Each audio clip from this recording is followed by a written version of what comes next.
ITI electrical adventure channel में आपका स्वागत है। आज हम निम्मी के असाइनमेंट जो निम्मी का असाइनमेंट है उसको लेकर आए हैं। यहाँ पे लगभग 200 से ऊपर क्वेश्चन है। वो क्वेश्चन है 300 के लगभग आसपास क्वेश्चन है इस एक असाइनमेंट में सेकंड थर्ड सेमेस्टर का। तो जो एग्ज़ाम होने वाले हैं इलेक्ट्रीशियन के अभी तक हुए नहीं हैं, उनके लिए बहुत महत्वपूर्ण क्वेश्चन है, क्योंकि कुछ क्वेश्चन इसमें से हैं जो बार बार रिपीट होते रहते हैं। ऐसे क्वेश्चन आपको देखने को मिलेंगे। ठीक है, तो निम्मी असाइनमेंट से बहुत से क्वेश्चन है जो एग्ज़ाम अभी राजस्थान के साइड में हो रहा है इलेक्ट्रीशियन का फरवरी में, वो सब निम्मी असाइनमेंट से बहुत क्वेश्चन है जो मिल रहे हैं। तो हो सके तो जो इस समय यूपी में भी होने वाले हैं, जो अदर स्टेट में होने वाले एग्ज़ाम है इलेक्ट्रीशियन के लिए, बहुत ही ये असाइनमेंट यूजफुल होगा। तो पूरा विश्लेषण पूरा हम डिटेल से बात करते चलेंगे। ठीक है, तो जो भी अगर आपको कोई डाउट होगा क्वेश्चन का, आप कमेंट बॉक्स में हमसे पूछ सकते हैं। और अब हम वीडियो को स्टार्ट करते हैं यहाँ से, और पहला क्वेश्चन लेते हैं। डीसी जनरेटर में देखिए, what name of the part of makeup x in DC generator, यानी जो यहाँ पे एक्स के रूप में चिन्हित किया गया है, तो डीसी जनरेटर का ये कौन सा भाग है, ये कहने का यही इसका तात्पर्य है। तो इसका तात्पर्य यही है, अब बताते हैं। तो जैसे कम्यूटेटर, ये कम्यूटेटर का सेगमेंट है। ठीक, कम्यूटेटर के ऊपर पतली पतली जो हार्ड्रॉन कापर की लगी हुई हैं पत्तियाँ, ये कापर लग है। ठीक है, जो कापर लग के द्वारा क्या होते हैं, ये हमारे जो आर्मेचर के जो भी कंडक्टर हो इसमें जुड़े होते हैं। ठीक है, तो इसे हम कम्यूटेटर रेजर भी कहते हैं। ऑप्शन नंबर सी यहाँ पे क्या होगा हमारा सही होगा, इसे कहेंगे हम लोग कम्यूटेटर रेजर। ठीक है, ऑप्शन नंबर सी हमारा यहाँ पे सही होगा। ठीक है, तो ये क्वेश्चन आपके निम्मी के असाइनमेंट से, अरे क्वेश्चन हमेशा एक रिपीट होते रहते हैं, याद रखिएगा। ठीक है, फिर है what is the name of DC generator, यह डीसी जनरेटर का कौन सा जनरेटर है। तो देखिए चित्र के द्वारा आपको दिखाया गया है। ठीक है, डीसी जनरेटर, तो ये डीसी जो जनरेटर आपका होगा डिफरेंशियल जनरेटर है। ठीक है, differential long shunt compound generator है। देखिए इसकी हम विशेषता बता देते हैं कि कैरेक्टरिस्टिक्स क्या होती है। ई जनरेटर की विशेषता ये होती है कि इस पर जितना ही टर्मिनल भार बढ़ेगा उतना ही ज़्यादा वोल्टेज डेवलप करने लगती है। जैसे कि मतलब आप जैसे इसके ऊपर जैसे ही लोड डालेंगे, इसे ऑटोमेटिक लोड यहाँ वोल्टेज घटने की बजाय इसमें वोल्टेज क्या होने लगती है, इंक्रीज होने लगती है। डिफरेंशियल मोटर और डिफरेंशियल जनरेटर में यही है। अगर जनरेटर है तो वोल्टेज बढ़ने लगेगी, अगर मोटर है तो उसकी स्पीड लगी बढ़ने। ठीक, जैसे ही लोड डालेंगे। तो कॉमनली डिफरेंशियल मोटर का यूज नहीं होता, लेकिन डीसी जनरेटर का यूज किया जाता है। डिफरेंशियल का यूज हम लोग करते हैं वेल्डिंग के कार्यों में। जहाँ भी वेल्डिंग करना होता है, आपको पता होगा जब वेल्डिंग आप करते हैं तो बहुत ज़्यादा ही वो क्या करती है, करंट को खींचती है वेल्डिंग करते समय।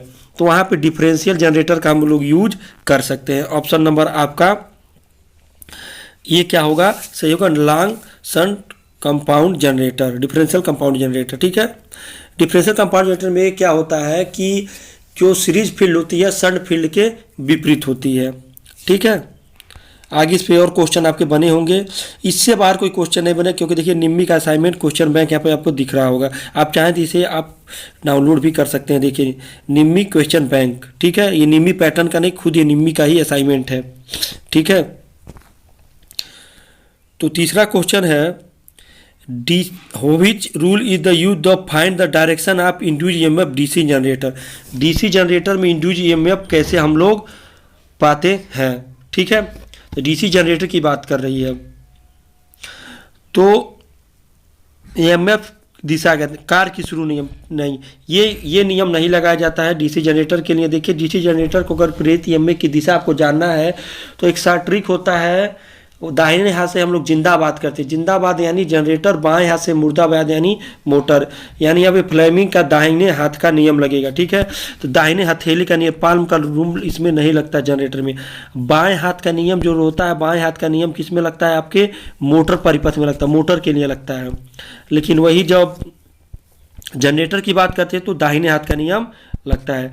तो ऑप्शन नंबर आपका यहाँ पे डी तब सत्य होगा। ठीक है, ऑप्शन नंबर डी।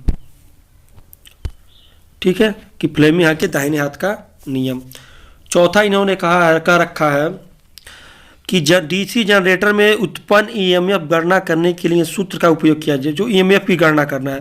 तो इसका ईएमएफ की गणना जो करते हैं हम लोग, ईएमएफ यानी वोल्टेज, तो होता है जेड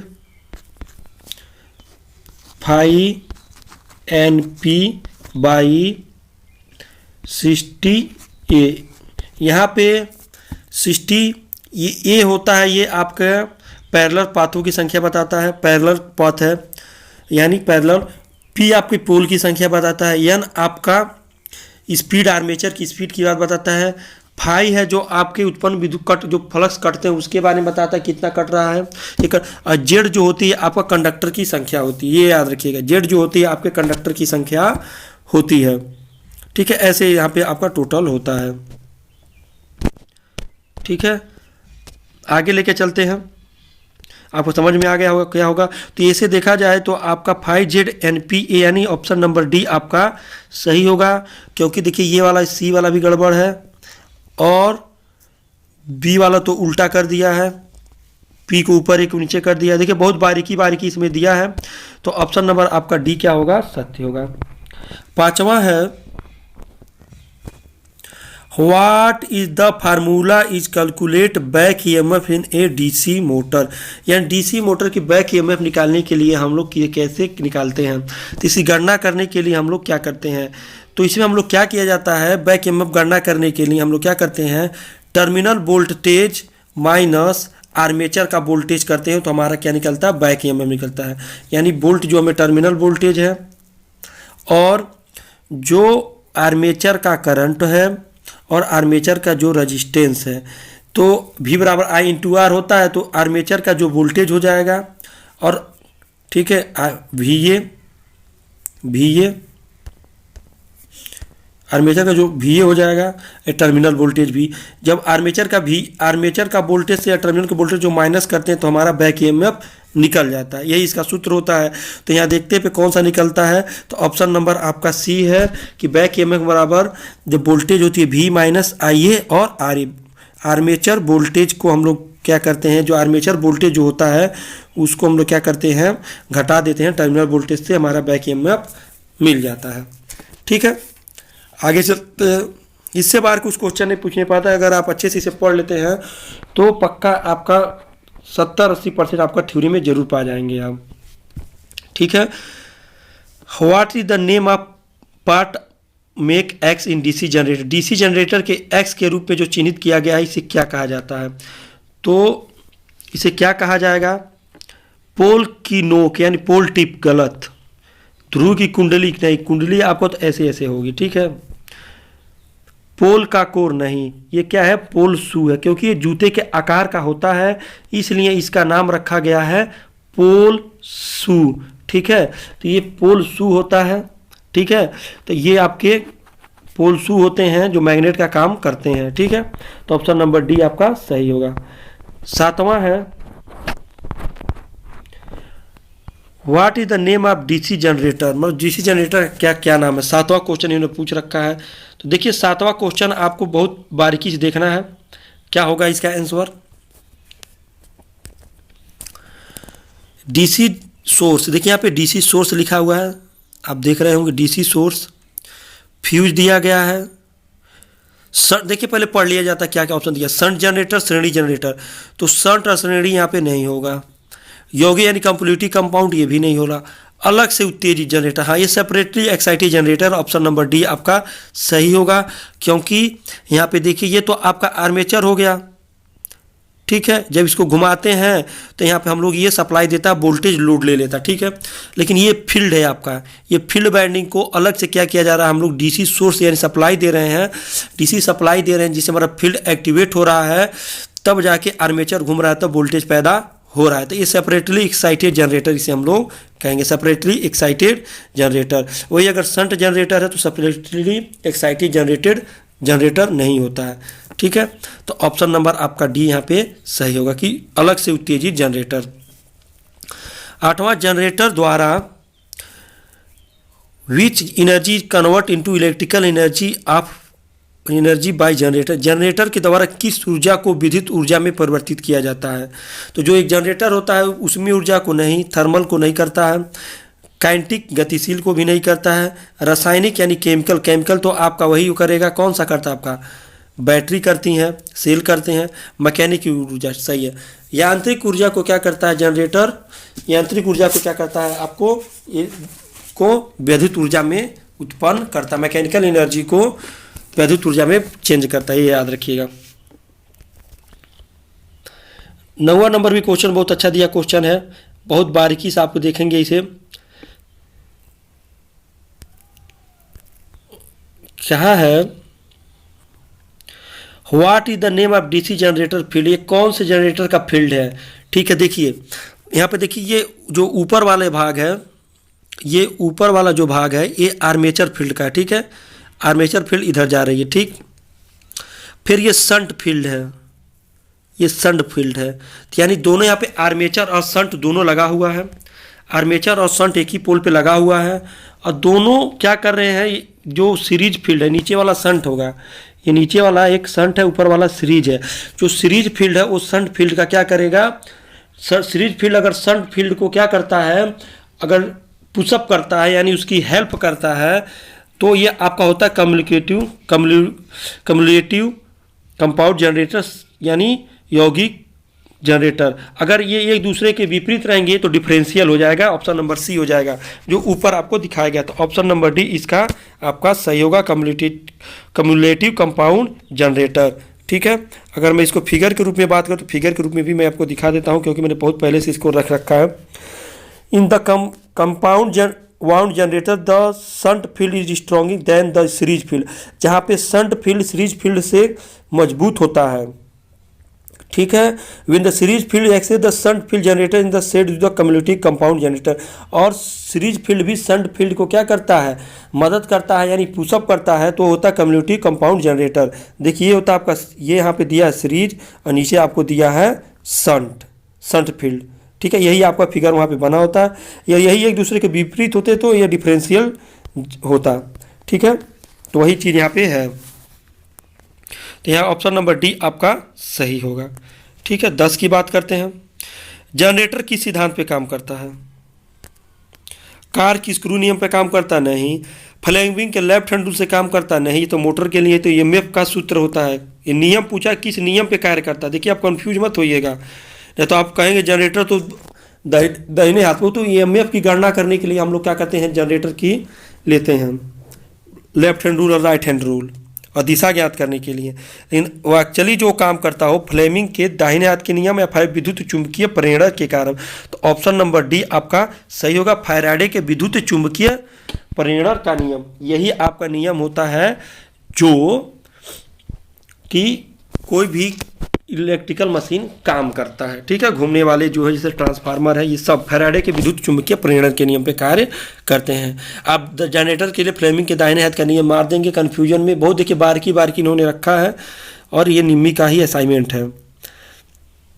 11वां है, what is the formula is dynamically induce गति में, यानी क्या है, गतिशील रूप से ईएमएफ के सूत्र क्या होगा, जो गतिशील रूप से ईएमएफ का सूत्र है।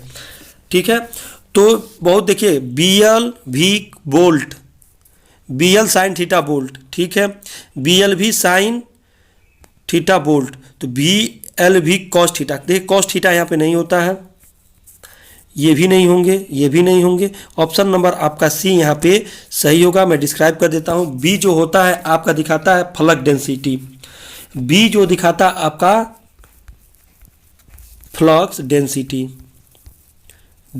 बी आपको होता है फ्लक्स डेंसिटी को दर्शाता है बी। फिर क्या है कहा है, एल कहा है, एल जो आपका जो होता है लंबाई, फ्लक्स काटने जो हमारे कंडक्टर फ्लक्स जो काटते हैं कितने लंबाई में काटते हैं, ये मीटर में रखा जाता है, तो ये एल लंबाई को दर्शाता है। ठीक है, और जो भी है ये हमें चालक का वेग, जो चालक हमारा कितनी तेजी से काट रहा है, चालक के वेग दिखाता है। तो VLV यानी फ्लक्स डेंसिटी, फ्लक्स काटने की लंबाई और चालक का वेग, ये तीनों यहाँ पे हो जाता है। यहाँ पे हम लोग साइन थीटा रखते हैं, तो ऑप्शन नंबर सी आपका सही होगा। VLV sin थीटा, ये मैग्नेट जो मैग्नेट चैप्टर है उठा के आप अपना जब पढ़ेंगे अच्छे से तो मैग्नेट चैप्टर में आपको देखने को ये मिलेगा VLV sin थीटा, ठीक है। लेकिन ये सेकेंडरी में पूछ रखा है, फर्स्ट ईयर का सिलेबस में आएगा, लेकिन सेकेंडरी में इन्होंने पूछ रखा है, लेकिन सभी चैप्टर लगभग एक दूसरे के ऊपर डिपेंडेंट होते हैं। Which rule is use to find direction of magnetic field, चुंबकीय क्षेत्र की दिशा ज्ञात करने के लिए किस नियम का उपयोग किया जाता है। देखिए फिर पूछ रखा है चुंबकीय क्षेत्र की दिशा ज्ञात करने के लिए, तो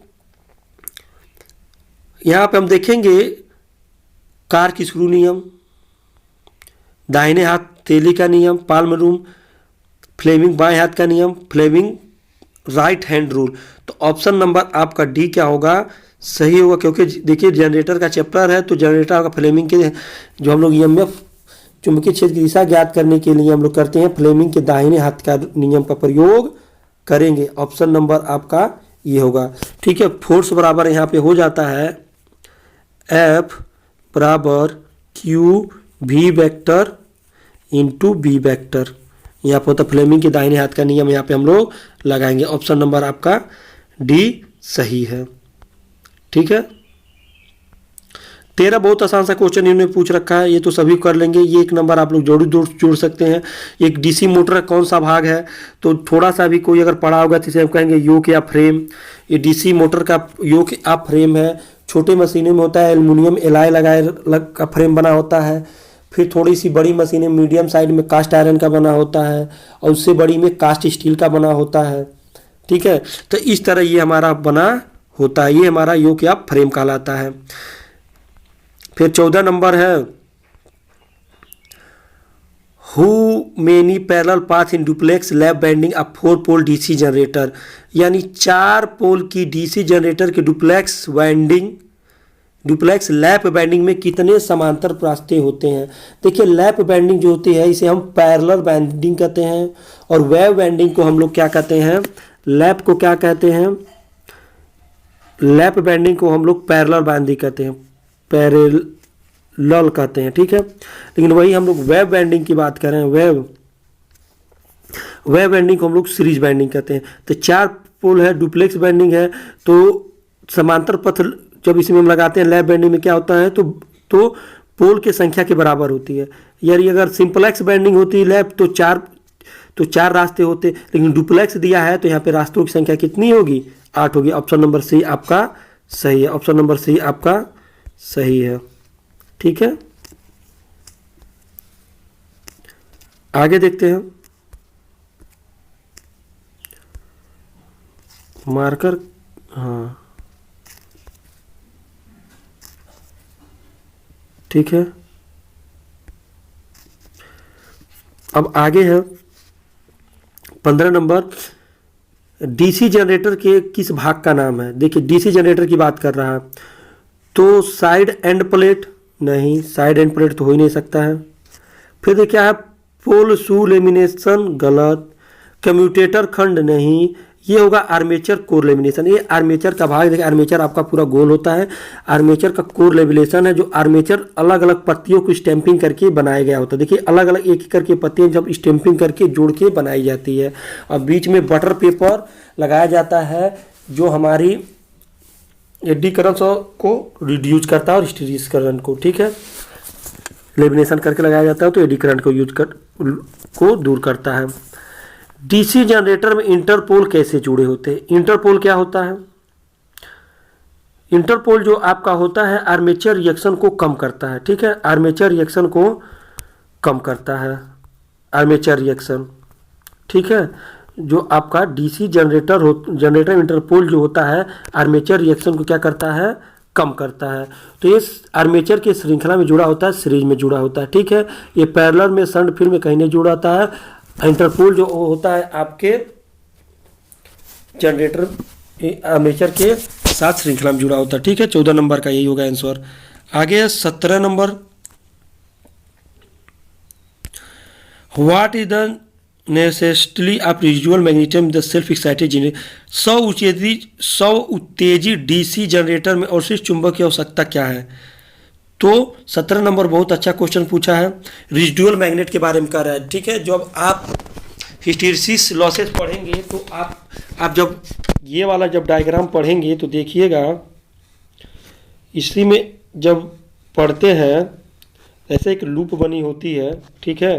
तो हिस्टैरिसीस में आप देखेंगे जब इसे पढ़ेंगे तो यहाँ पे कोरोसिव फोर्स लगा होता है, इसे रेजिडुअल मैग्नेट कहते हैं, कोरेसिव फोर्स कहते हैं, ठीक है। तो यहाँ पे अगर हम कहेंगे तो ये कहेंगे हम लोग वोल्टेज का निर्माण।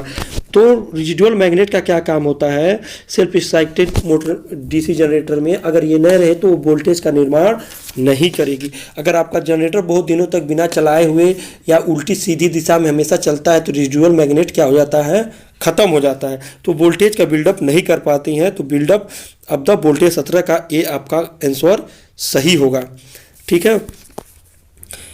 17 का ए आपका सही होगा, बिल्डअप वोल्टेज, ठीक है। क्या करता है देखिए, आपके इसके फील्ड में लगा रहता है और बोल्ट इसमें जब मैग्नेट रिजुल रहता है तो क्या करता है, जब आर्मेचर घूमता हो इससे फ्लक्स को काटता है, हल्का हल्का फ्लक्स को काटता है। जब फ्लक्स काटता है थोड़ा सा ईएमएफ जनरेट होता है तो फील्ड के पास सप्लाई जाती है, फील्ड और मजबूत हो जाता है और फील्ड मजबूत हो जाता है, वोल्टेज का बिल्डअप आर्मेचर स्टार्ट कर देता है, ठीक है। तो ऑप्शन नंबर आपका ए आपका सही होगा। अब बात करेंगे ऑप्शन नंबर, अब है 18 नंबर क्वेश्चन।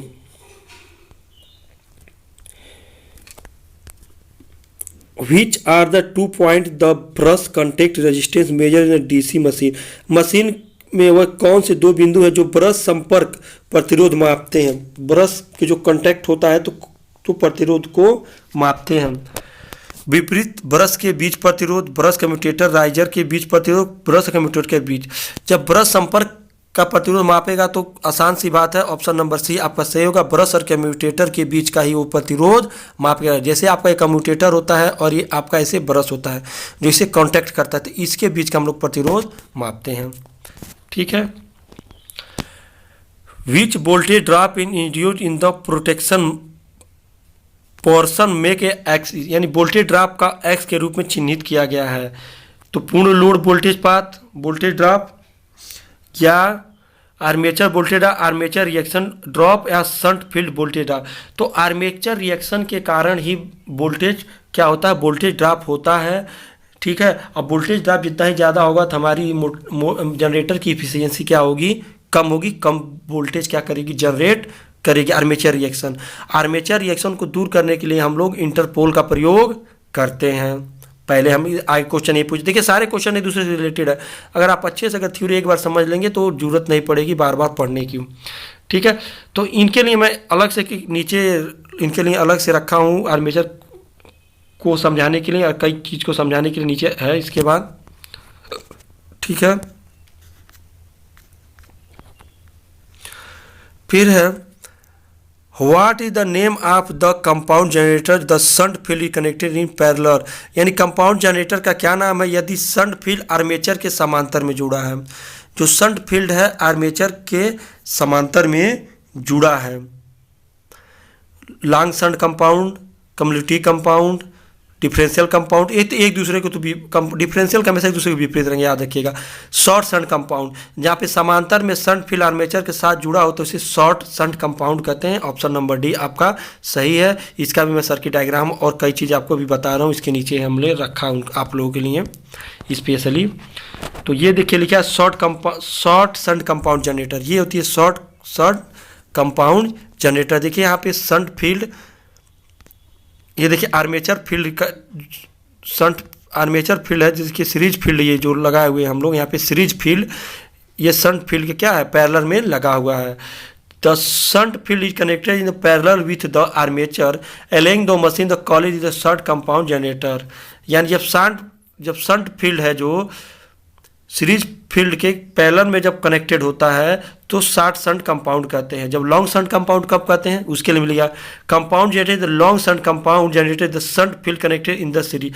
जब शंट फील्ड है जब सीरीज में लगा रहेगा तो लॉन्ग शंट और जब पैरेलल में लगा होगा तो शॉर्ट शंट कहते हैं। ये समझ में आ गया ऊपर के क्वेश्चन के लिए, ये हमेशा नीचे ऊपर आ जा रहा है। अब आर्मेचर रिएक्शन के बारे में देखिए, the armature reaction the modelled as the drop in the induced armature voltage due to demagnetize effect. यानी जब आर्मेचर रिएक्शन होता है तो वोल्टेज ड्रॉप होता है और जो मैग्नेट होता है वो डीमैग्नेटाइज होना स्टार्ट हो जाता है, जिससे फ्लक्स का जनरेशन कम होता है। तो फ्लक्स के cosy the armature current the drop depend on the speed, यानी वोल्टेज ड्रॉप है आपका किस पे डिपेंड करता है, उसके लिए भी यहाँ पे लिखा है the drop depend on the speed, machine के स्पीड पे, फील्ड के करंट पे और आर्मेचर के करंट पे, तीनों पे डिपेंड करता है हमारा armature reaction sorry voltage drop जो ऊपर लगाया गया है। ठीक है,